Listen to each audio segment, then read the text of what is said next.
Praise the Lord. சாலமோனின் உன்னத பாட்டு 7ஆம் அதிகாரம். ராஜகுமாரத்தியே, பாதரட்சைகள் இட்ட உன் பாதங்கள் மிகவும் அழகாயிருக்கிறது. உன் இடுப்பின் வடிவு விசித்திர தொழில்காரரின் வேலையாகிய பூஷணம் போலிருக்கிறது.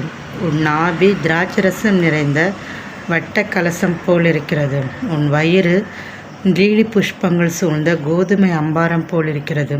உன் 2 ஸ்தனங்களும் வெளிமானின் இரட்டை குட்டிகளுக்கு சமானமாயிருக்கிறது. உன் கழுத்து யானை தந்தத்தினால் செய்த கோபுரத்தைப் போலவும், உன் கண்கள் எஸ்போனிலே பத்ரபீம் வாசலண்டையில் இருக்கும் குளங்களைப் போலவும், உன் மூக்கு தமஸ்குவின் திசையை நோக்கும் லீபனோனின் கோபுரத்தைப் போலவும் இருக்கிறது. உன் சிரசு கர்மேல் மலையைப் போலிருக்கிறது. உன் தலைமயிர் இரத்தாம்பரமாயிருக்கிறது. ராஜா நடைக்காவணிகளில் மயங்கி நிற்கிறார்.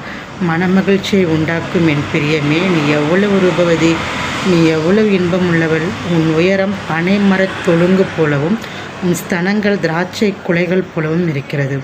நான் பனை மரத்தில் ஏறி அதன் மடல்களை பிடிப்பேன் என்றேன். இப்பொழுதும் உன் ஸ்தனங்கள் திராட்சை குலைகள் போலவும், உன் மூக்கின் வாசனை கிச்சிலி பழங்கள் போலவும் இருக்கிறது. உன் தொண்டை என் நேசர் குடிக்கையில் மெதுவாய் இறங்குகிறதும், உறங்குகிறவர்களின் உதடுகளை பேச பண்ணுகிறதுமான நல்ல திராட்சை ரசத்தை போல் இருக்கிறது. நான் என் நேசருடையவள், அவர் பிரியம் என்மேல் இருக்கிறது. வாரும் என் நேசரே, வயல்வெளியில் போய் கிராமங்களில் தங்குவோம். அதிகாலையில் திராட்சை தோட்டங்களுக்கு போவோம். திராட்சை கொடி துளிர்த்து அதன் பூ மலர்ந்ததோ என்றும், மாதுளஞ்செடிகள் பூ பூத்ததோ என்றும் பார்ப்போம். அங்கே என் நேசத்தின் உச்சிதங்களை உமக்கு தருவேன்.